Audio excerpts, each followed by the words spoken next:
Some lives change with loud drama, shouting, breaking doors, burning bridges, but most lives do not change that way.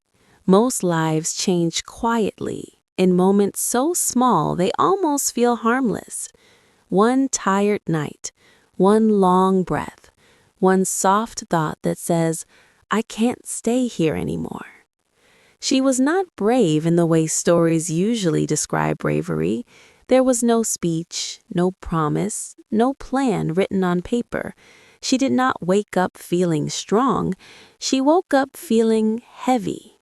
Heavy with waiting, heavy with silence, heavy with a life that looked safe on the outside and empty on the inside. She was a quiet girl with a hurting heart, a girl who followed rules, a girl who smiled when expected, a girl who learned early that silence was safer than questions.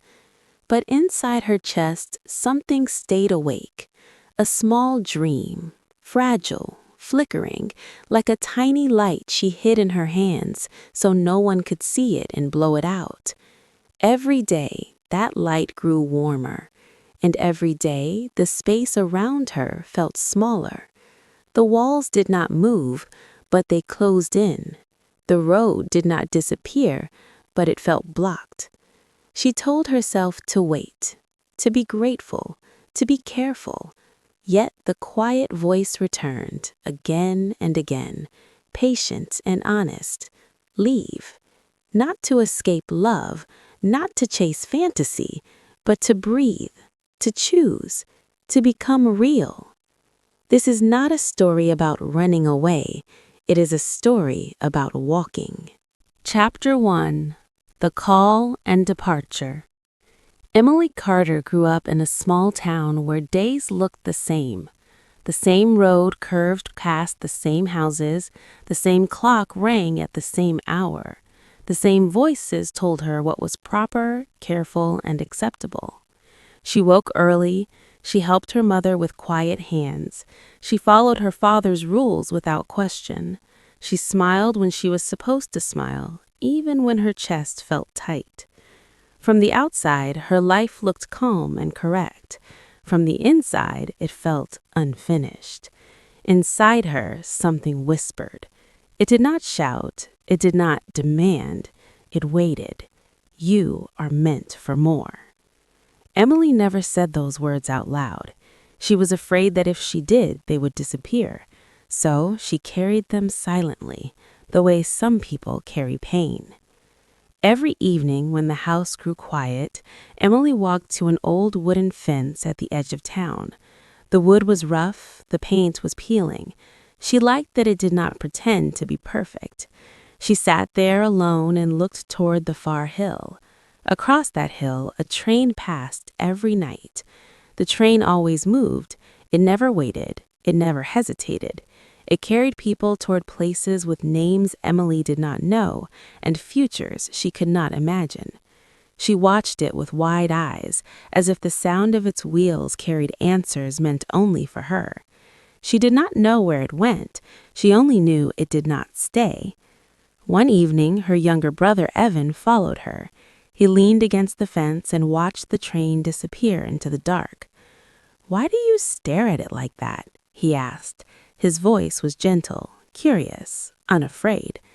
Emily gave a small smile. "Because it moves," she said after a moment, "and I feel stuck." The word surprised even her. Stuck. It settled in her chest like truth. Evan did not understand, but he reached for her hand and squeezed it softly. That small touch made something inside her shake. It reminded her that someone saw her, even if they did not fully know her. Her father noticed her silence long before he noticed her sadness. He did not like quiet thoughts. He did not trust dreams he could not control. To him, silence meant danger. One night, as they sat at the table, he looked at her sharply and said, "Your head is not here. You think too much." Emily lifted her eyes slowly. Her voice was calm, but it trembled at the edges. "I only want a life that feels right," she said. Her father's hand came down hard on the table. The sound filled the room. "A woman alone cannot survive," he said. "Stay where you are safe." Safe. The word hung in the air. It sounded heavy. It sounded final. To Emily, it sounded like a cage. She swallowed her tears and spoke before fear could stop her. "Maybe safety is not life." Her father stood, angry and afraid at the same time. Her mother said nothing.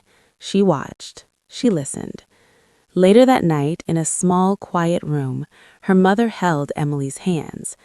"I know your heart hurts," she said softly. "The world is not kind." Emily's voice broke. "I still want to try." Her mother opened a cloth bag and placed it between them. Inside was money saved over many years. "If you ever leave," she said, "take this. Do not leave with empty hands." Emily cried into her mother's shoulder. For the first time, she felt truly seen, not as a daughter who obeyed, but as a person who wanted to live. A few days later, before sunrise, Emily packed 2 dresses and a blanket. She wrote one note: "Do not look for me. I am not lost. I am trying to live." Her hands shook, but they did not stop. When the train whistle came, her chest tightened. Still, she walked forward. For the first time, she was not watching the train. She was stepping into it. Sometimes the first act of strength is simply walking toward the unknown. Chapter 2. The Unknown and Survival. The city did not welcome her. It did not smile. It did not slow down. It moved the way a river moves, fast, loud, and without care for who could swim. When Emily stepped off the train, her legs felt weak and unfamiliar, as if they no longer belonged to her. Her throat tightened. She breathed in, but the air felt heavy, crowded with smoke, voices, and urgency. Buildings rose around her like strangers who did not notice her presence. They were tall and cold, standing too close, blocking the sky she was used to seeing. People rushed past her, their steps sharp and certain. No one looked at her face. No one asked where she came from. Everything felt too fast, as if the city had already decided she was late. Emily stood still for a moment, holding her small bag close to her chest. Inside it were a few clothes, her mother's cloth bag, and everything she owned in the world. She reminded herself to breathe. She had chosen this. She had stepped forward. Turning back was no longer an option. She found a small room at the edge of the city. It was quiet, too quiet. The walls were bare, the floor was cold. When the door closed behind her, the sound echoed longer than she expected. Emily slid down slowly and sat on the floor, wrapping her arms around her knees. The silence pressed against her chest. "Mother," she whispered, her voice breaking, "I miss you already." The tears came fast. They surprised her with their strength. She cried for the kitchen she knew, for the sound of her brother's laughter, for the safety she once hated but now understood. She cried until her chest hurt and her eyes burned. When the tears finally stopped, she felt empty, like something had been poured out of her and not yet replaced. She wiped her face with the back of her hand and spoke to herself in a low voice. "You chose this. Stand up now." The words sounded small, but they were all she had. She stood because she had to. The next morning, Emily began searching for work. She walked down long streets, she knocked on doors, she asked simple questions with a careful voice. People looked at her tired face and shook their heads. Some answered without opening the door. Some did not answer at all. "We don't need anyone. Not hiring. Go somewhere else." Each word fell on her like cold rain. It soaked into her clothes, into her skin, into her thoughts. With every rejection, her steps grew heavier, her shoulders curved inward. She tried not to cry. She told herself to keep moving. At one store, a woman opened the door just enough to see Emily's face. Before Emily could speak, the door closed hard. The sound echoed down the street. It felt like a slap. Emily sat down on a stone step nearby. Her hands trembled. She pressed them together to stop the shaking. "Father," she whispered, her voice tight with pain. "You were right. This world is not kind." For a moment, she let herself feel the truth of it. The city was not gentle. It did not care about her dreams. It did not wait for her courage to grow. Fear wrapped around her chest like a rope. Then she lifted her head. "But I will not give up," she said quietly. "Not today." Her stomach hurt from hunger. The pain came in waves, sharp and demanding. She reached into her bag and touched the cloth pouch her mother had given her. She could feel the money inside.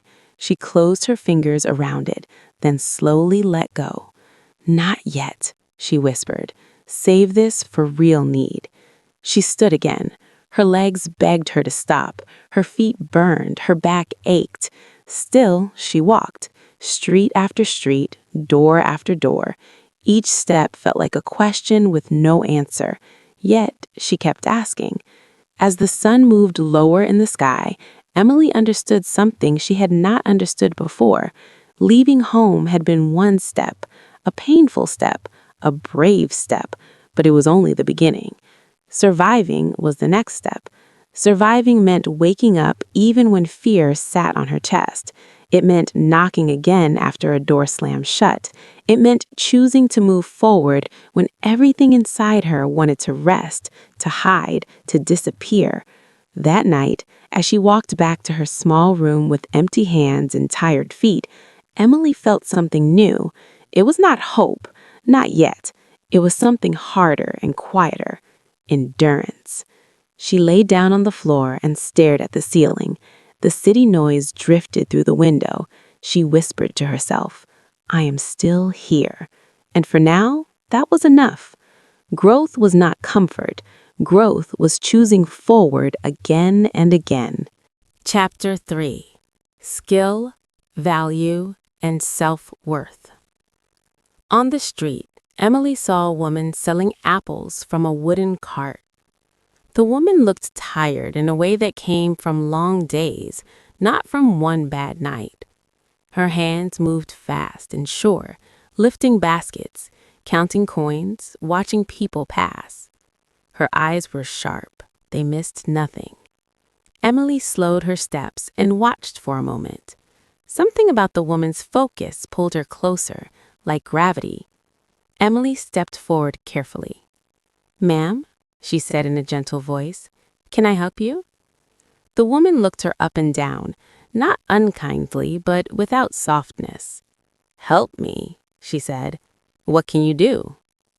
Emily felt fear rise in her throat. She could have listed things she had never done. She could have apologized and stepped back. Instead, she swallowed and told the truth. "I can learn," she said. "I will try my best." The woman studied her face for a long moment. Then she nodded once. "Fine," she said. "Pick up that basket." The basket was heavier than Emily expected. Her arms shook as she lifted it. The apples shifted inside, pressing against one another. Her hands tightened. Her back bent slightly under the weight. But inside her chest, something lifted. The basket was heavy, but it was real. She was holding work in her hands. The woman introduced herself as Mrs. Rose. She did not smile. She did not offer encouragement. She offered instructions. "Stand there. Watch the money. Don't drop the fruit. Apples bruise easy." Her voice was firm, shaped by experience, not comfort. All day, Emily tried. She tried to call out to people walking by, even when her voice felt thin. She tried to count coins without making mistakes. She tried to keep her face calm while her chest still ached with fear and loneliness. People passed without stopping. Some looked at her and then looked away. Some pushed past her shoulder as if she were invisible. At times, Emily felt like she was shrinking, like the city was pressing her smaller and smaller. Once, when no one was listening, she whispered, "Maybe I'm not meant for this." Mrs. Rose heard her. "Girl," she said sharply, "pain is normal. If you wait for comfort, you will wait forever. Stand straight, speak louder." The words stung, but they were clear.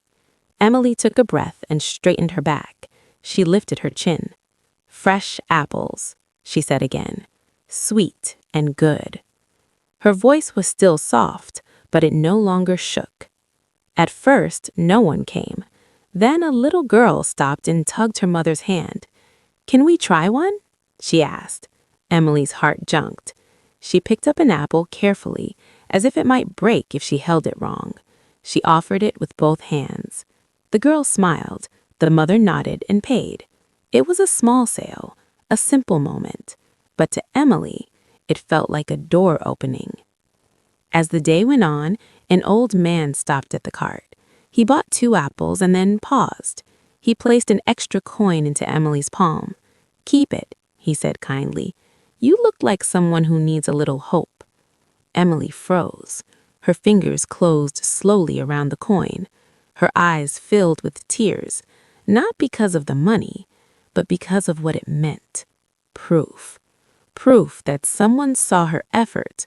Proof that she could earn something with her own hands. Proof that she was not invisible. That night, Emily walked back to her small room with tired feet and a warm ache in her chest. She sat on the floor and opened her hand. The coin lay there, small and ordinary.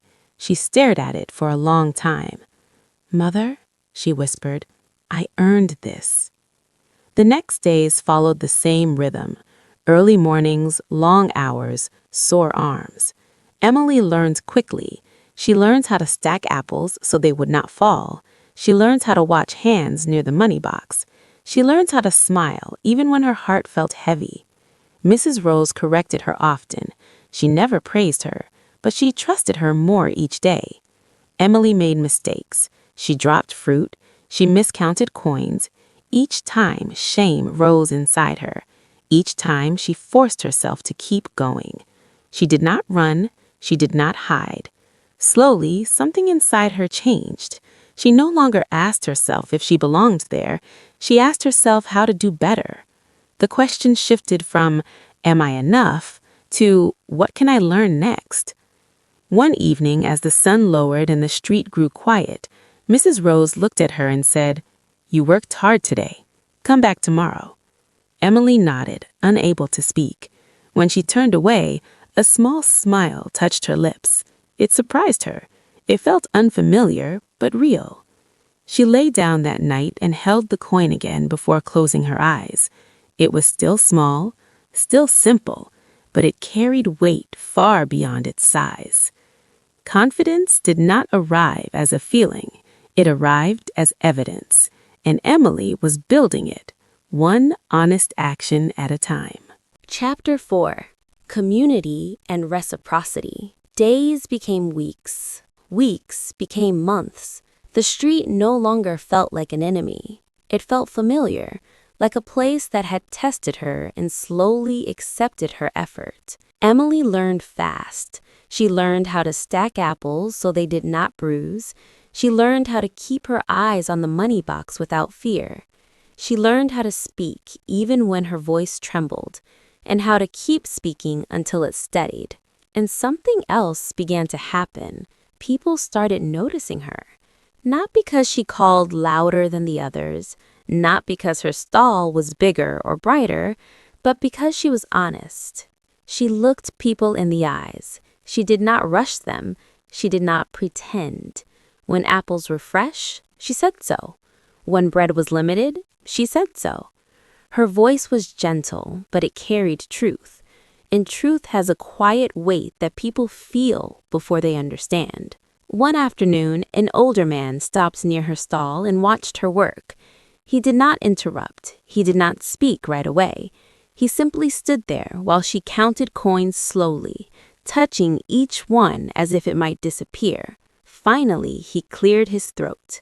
"Child," he said, Your hands work hard, but your mind is closed. Emily looked up, startled. Sir? You count money like someone who fears losing every coin, he said calmly.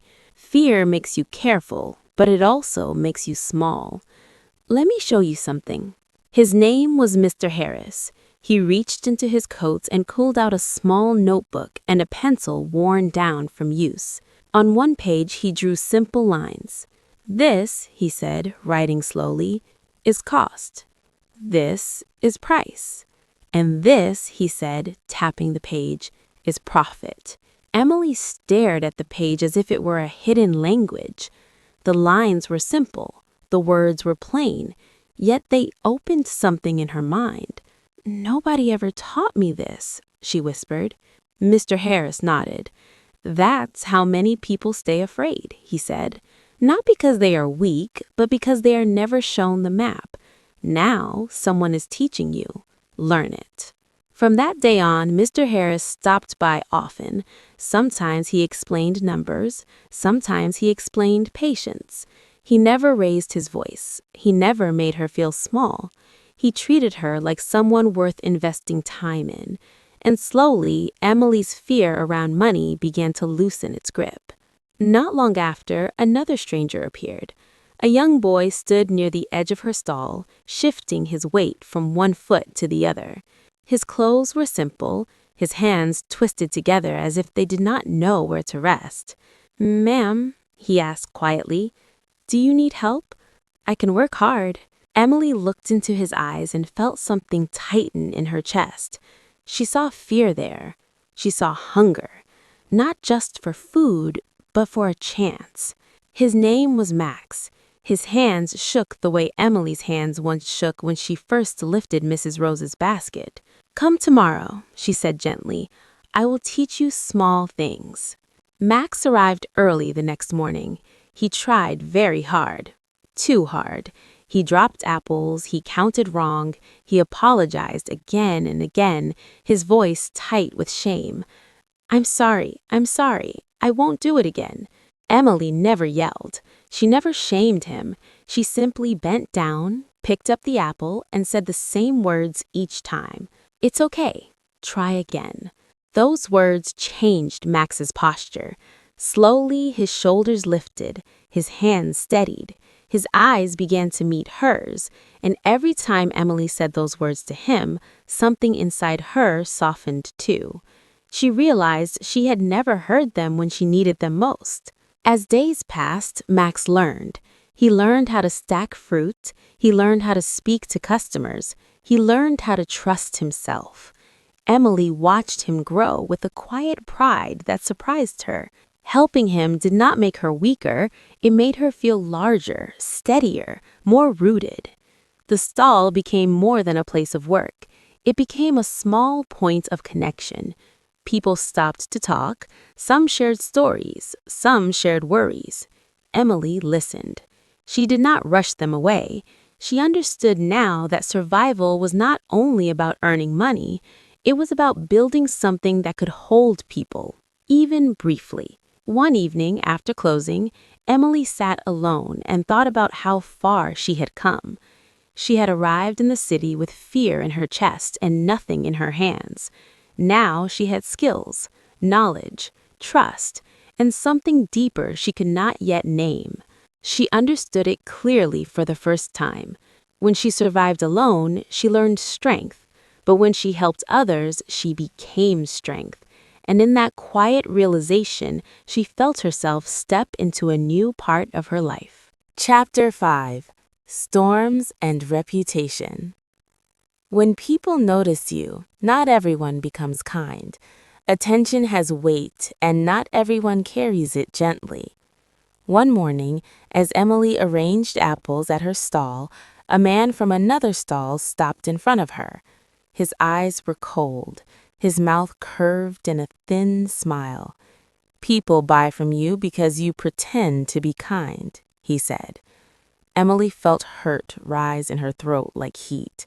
Her hands paused. For a moment, old fear whispered to stay quiet.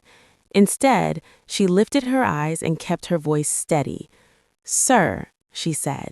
"I do not pretend." The man laughed softly. "You will not last long." Then he walked away.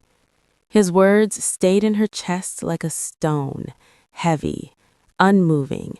She tried to shake them off, but they followed her through the day, pressing against her thoughts. She worked anyway. She spoke anyway. But the street felt different, as if something unseen had shifted. Then the rumors came. "I heard her fruit is old. I heard her bread isn't clean.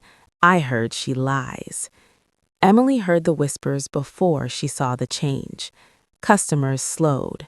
Some stopped at the edge of her stall, then turned away. Others avoided her eyes completely. By afternoon, the space in front of her counter felt too wide, too empty. Her stomach dropped. Fear wrapped around her ribs. She stood there, smiling with effort, while her chest ached. When evening came and the street grew quiet, Emily closed her stall and covered her face with both hands. "Please, God," she whispered into the dark, "don't let this destroy me." She slept little that night. Doubt replayed every word, every look. In the morning, her body felt heavy, but she stood up anyway. She washed her face, she tied her apron, she opened her stall. She did not argue with the rumors. She did not chase explanations. She picked up a knife and cut apples into clean, bright slices. She placed them gently on a small plate. "Try it," she said to people passing by. "Decide for yourself." At first, no one stopped. Then an older woman slowed. She took a piece, bit into it, and paused. Her eyes widened. She turned to the others nearby and said loudly, "This is the sweetest apple I've had in years." The words moved through the street like warmth. Slowly, people returned, one by one, quietly. They tasted, they nodded, they stayed. Truth did not rush, but it did not leave. Just as Emily began to breathe again, another storm arrived. One evening, she reached her stall and froze. The lock hung broken, the door stood open. Inside, the shelves were bare. The money box was gone, bread taken, baskets empty. Her legs gave way. She sat on the ground and cried with her whole heart. It felt like everything she had built had been torn open in one careless moment.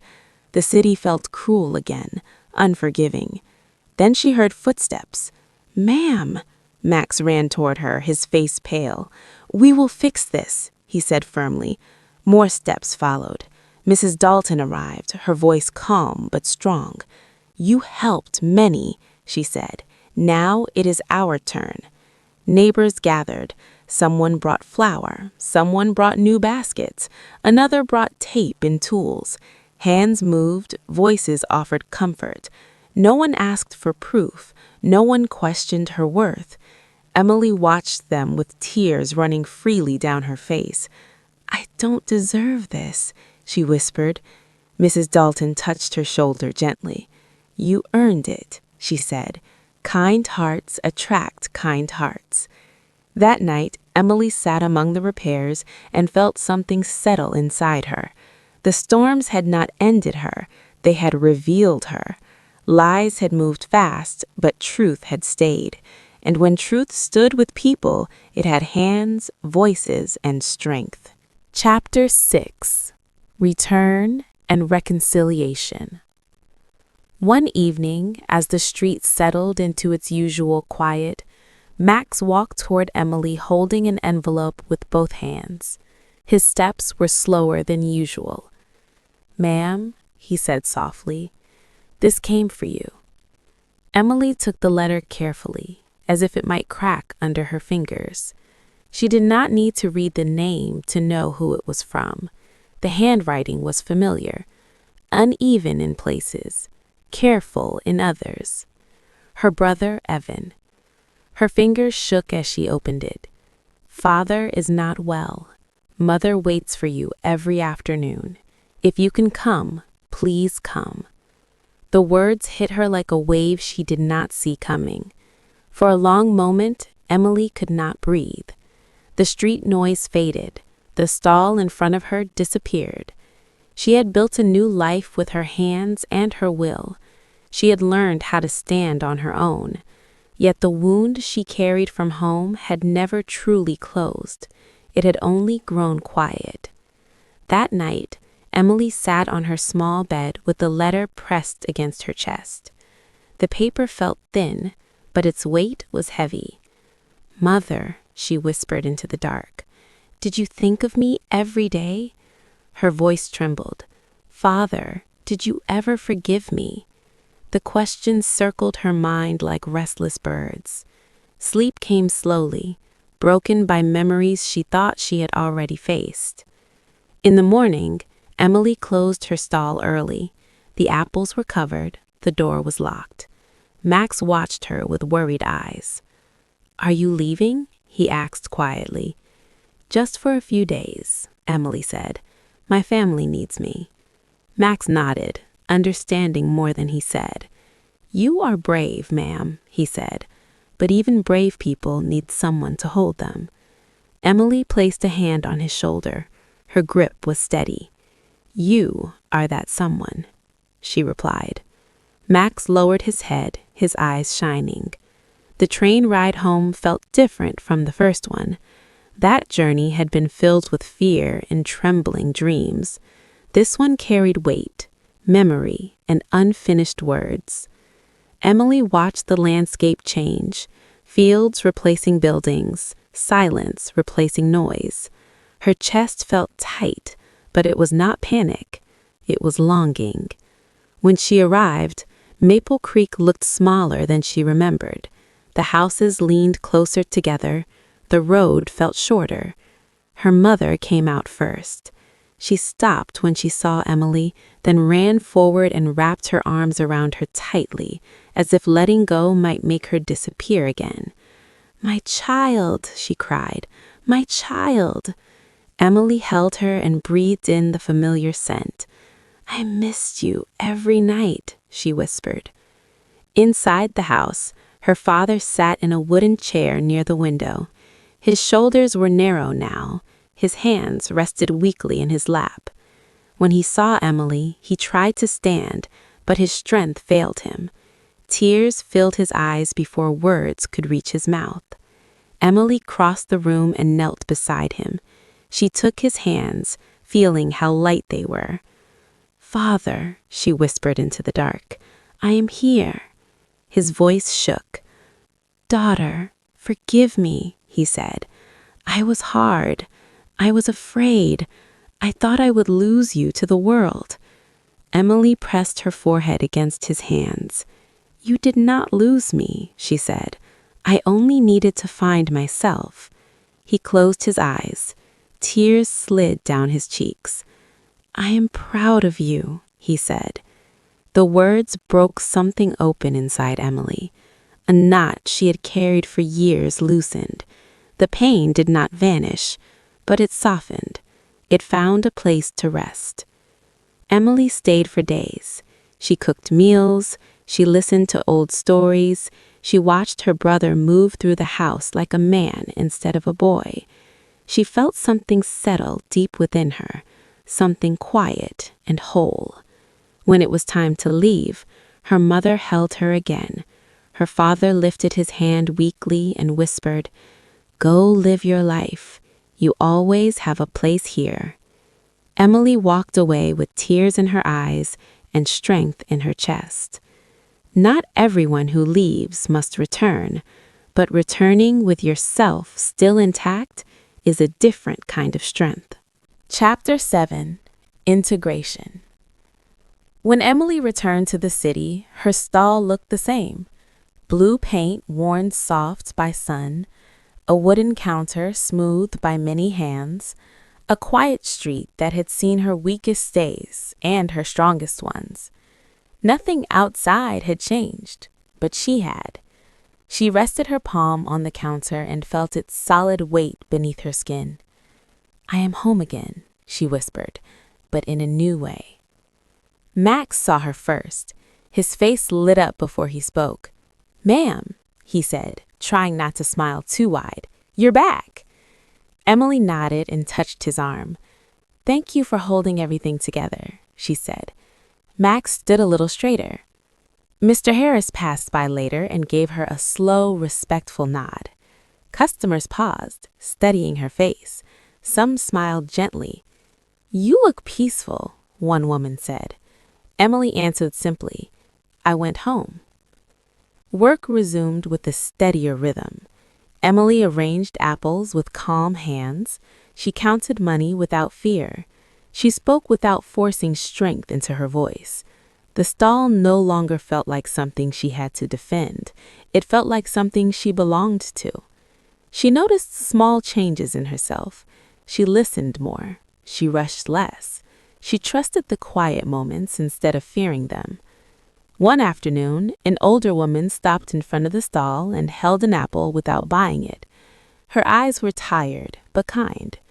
"My daughter struggles," she said softly. "She carries too much alone." Emily looked at her and felt a familiar ache. She reached across the counter and held the woman's hand gently. "Tell her one thing," Emily said. "You are enough." The woman's eyes filled with tears. "She needs to hear that," she whispered. Emily nodded. "Once," she said quietly, "I needed to hear it too." That evening, after the street emptied and the light faded, Emily closed her stall and stayed standing there alone. The city hummed in the distance. She let the silence settle. Her thoughts drifted backward, not with pain, but with clarity. She saw herself again as a girl sitting at a wooden fence, a girl watching a train disappear into the dark, a girl who felt small and stuck, but brave enough to whisper a dangerous truth. "You didn't know who you would become," Emily said into the quiet, "but you walked anyway." For the first time, the memory did not hurt. It felt complete. She understood now that strength had never been waiting for her at the end of the road. It had not been hiding in the city or riding the train toward a better life. Strength had grown slowly in her hands, each time she chose to stand, to learn, to speak, to stay honest. She thought of her mother's cloth bag, of her father's words, of the coin in her palm, of the storms that tried to break her name, of the people who stepped forward when she fell. None of those moments alone had made her strong. Together, they had taught her how to carry herself through fear without losing her heart. Emily breathed deeply and felt something rare settle inside her. Not pride, not victory, peace. She had not erased her past. She had woven it into who she was becoming. She could return home without shrinking. She could stand in the city without hardening. She could hold space for others without disappearing herself. As she turned to leave, she looked once more at the blue stall. It was not a symbol of survival anymore. It was a place of integration, a place where who she had been and who she was becoming could stand side by side. Emily walked down the quiet street with steady steps. She did not need to prove anything. She did not need to chase the future. She carried it with her already. Strength was not found, it was carried, and every brave step had taught her hands how to hold it.